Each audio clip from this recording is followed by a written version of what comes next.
HDP li Diyarbekir dest bi civînên rêxistinê kir. Partiya Demokratîk a Gelan HDP li Herêmê bi civînan rêxistina xwe bihêz dike.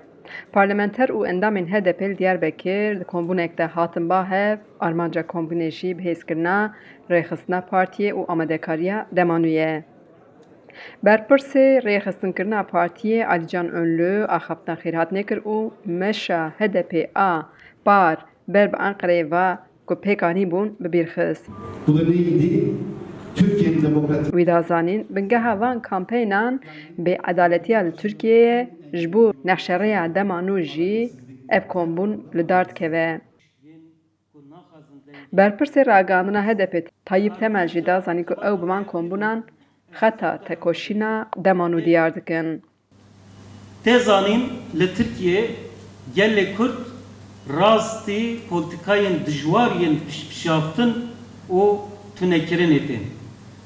Gelê Kurd, nûnerên gelê Kurd di zindanê de ne, rêberê gelê Kurd dibin tecritekê giran da ye û her wisa her roj li çiyayên Kurdistanê, li bajarên Kurdan, li başûr, li Rojava êrişên dijwar li hemberî gelê Kurd pêş diçin.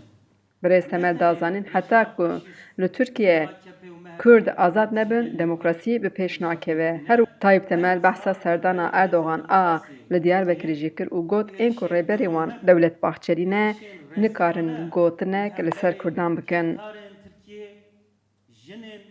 Parlamenterê HDP Tayyip Temel ji bo dengê Amerîkayê behsa doza girtina HDP kir û got armanca vê dozê tasfiyekirina hêzên demokratîk e. Doza li hember HDP hatî vekirin armanca wê tasfiyekirina siyaseta demokratîk el Tirkiye. Taybetî jî HDP di hêla Tirkiye de û di hêla Kurdistanê de xeteke demokratîk ya ku biratiya gelan, hevkariya gelan, piştgiriya gelan esas digire pêş vebir. Yani di hilbijartinên ser hev de vê xetê piştgirî girt ji gelên Tirkiye. Ji bo jî yani bi girtinê, bi qetilkirinê, bi binçavkirinê encam negirtin, nikarin. HDP paş vegav navêt. Îro jî bi îddianameyê yani girtinê, bi îddayên sexte, bi îddayên bêbingeh û derew dixwazin bi destê dozger û dadgera HDP tengav bike. Mesela. Ger biryara girtinê ji bo HDP bidin wê qedexe deynin ser 481 siyasetvanên partiyê jî. Gelo bi biryarek vî rengî de helwesta endamên partiyê wê çi be Tayyip Temel wiha bersiv da.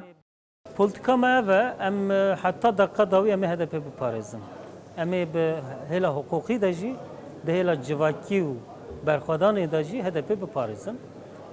Ji bo qedexeyê, lîsteya qedexeya siyasetmedaran gotinekî me nîne çimkî gelê Kurd, gelê Tirkiye bi milyona li gel HDP'ye û dikare bi milyonan jî rêvebera derxe.